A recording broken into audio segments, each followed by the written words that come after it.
Yo, what's up, YouTube man? It's your boy Ashton Jackson, and in today's video, I'm going to be talking about the rumors of Tony Pollard potentially coming back to be a Dallas Cowboy.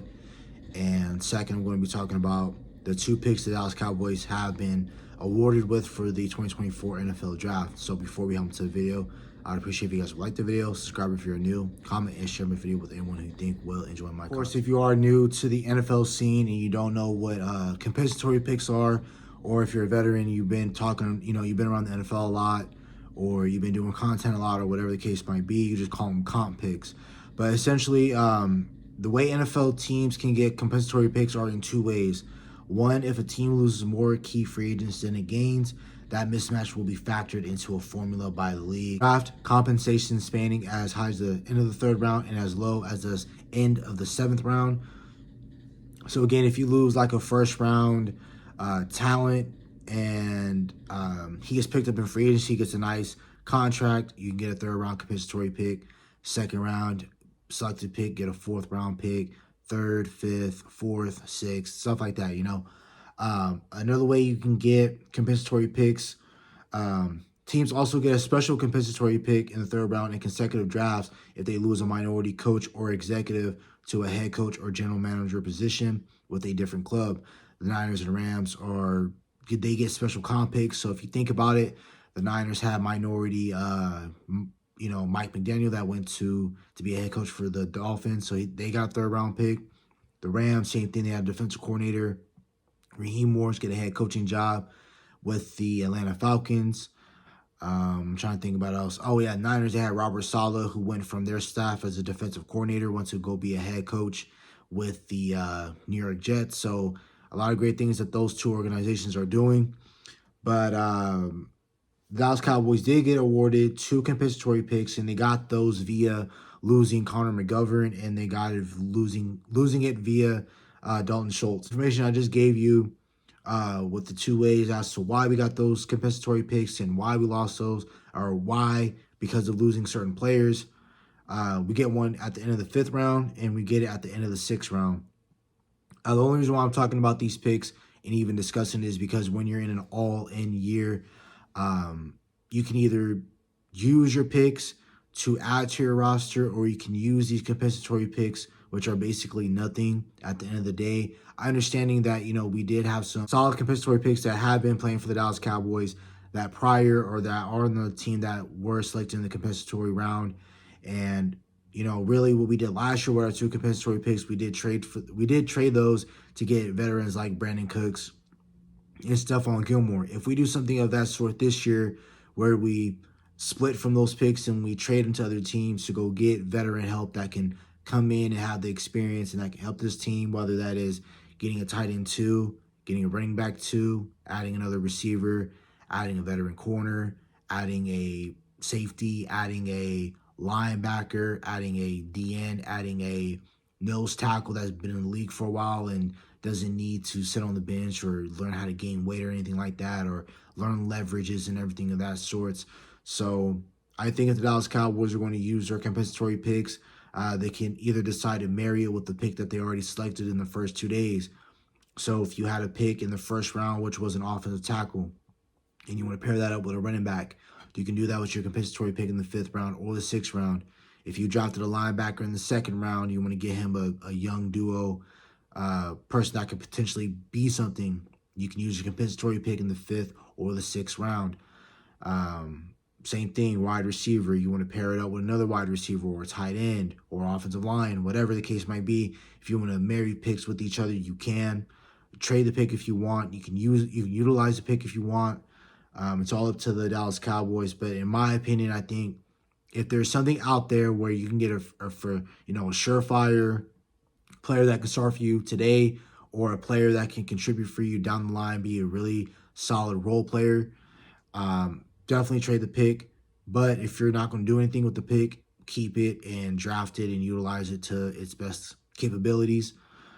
Secondly, I'm going to be talking about the rumor of Tony Pollard potentially coming back. Shout out to Kevin Watkins breaking that report.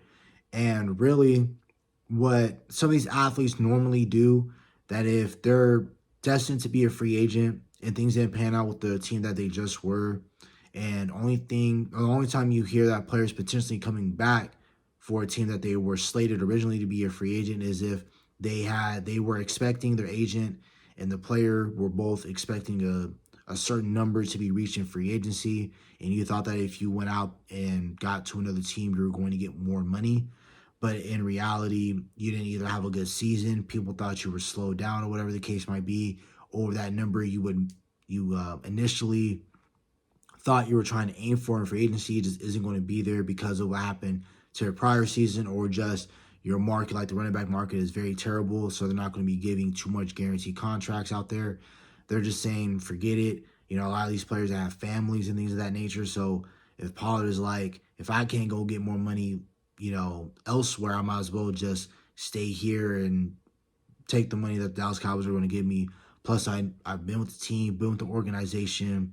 I've been in Texas for most of my career, my NFL playing career. He's from Memphis, so he isn't too far from family. He already has, you know, a family that he made of his own, him and his wife. They got a beautiful child. So, you know, they're going to be, you know, set out there. So he'd rather much just stay where he's at with the Dallas Cowboys. And, like I said, he's already used to the coaching staff, the culture, everything that's been, that's been going on with the Dallas Cowboys. He's used to it. He's been to the playoffs 3 straight years, something he hasn't done in his career yet. You know, I think Tony Pollard coming back, I would invite that, Tony Pollard coming back and being a Dallas Cowboy. But again, he doesn't stop me from drafting a guy like Trey Benson out of, you know, Florida State in the 3rd round. He doesn't stop me from drafting a guy like Braylon Allen in the 3rd round, 2nd round, or even possibly the 4th round if Braylon Allen sticks around that long, or even a Marshawn Lloyd out of USC. Well, Tony Pollard doesn't stop me from getting one of those guys. But the only skeptical type of thing I'm thinking about right now is what type of numbers does his contract look like, which I don't really care because I'm not negotiating it or it's not hurting my pockets at all. But I'm also thinking about, will the Dallas Cowboys then spend money on bringing back Tony Pollard and then potentially trying to bring in a guy like Derrick Henry, Saquon Barkley, Josh Jacobs, or DeAndre Swift if the opportunity presents itself at one of those 4 backs, with Derrick Henry possibly being the most affordable type of running back to bring in. Plus, there's rumors circling around that he for sure might be a Cowboy because he bought real estate in Texas and a house in Dallas. So I don't really read too much into things like that. But if he's a Dallas Cowboy, he's a Dallas Cowboy. But again, even if you bring back Derrick Henry and have Tony Pollard, that's a really nice duo. But again, I still would draft another running back. Maybe day 3, I would probably use that 5th round compensatory pick that I talked about earlier in the video to draft another running back that can develop under these two and potentially be something, whether we get a reworked offensive line, we bring back Tyron Smith, whatever the case might be, right? So, you know, at the end of the day, that's about it for the video, really. We talked about the 2 compensatory picks that the Dallas Cowboys did get awarded with, and that was with the 5th round and 6th round pick, both being from Connor McGovern, offensive guard, and our tight end, Dalton Schultz, who left. And then also talking about Tony Pollard coming back. And again, a lot of times when these players are coming back, it's because they expect a certain number to reach in free agency. Free agency rolls around, they start contacting other teams. They understand, they realize what some of these other running backs are getting and how bad the market is being for the running back, that he probably isn't going to get a whole lot of guaranteed. So if you're not going to get a whole lot of guaranteed, you might as well just come back to the place that you originally were, take the money that they're willing to give you, and stay with, the organization you've been with for all your career, for the most of your career. You have rapport here. You most likely can come back and get a running back 1, running back 2 spot. You'll be part of a committee. And really overall, bringing back Tony Pollard does not stop me from selecting one in the draft or picking one up in free agency. That's about it for the video. Hope you guys have a nice day. Stay safe, stay blessed. Bye.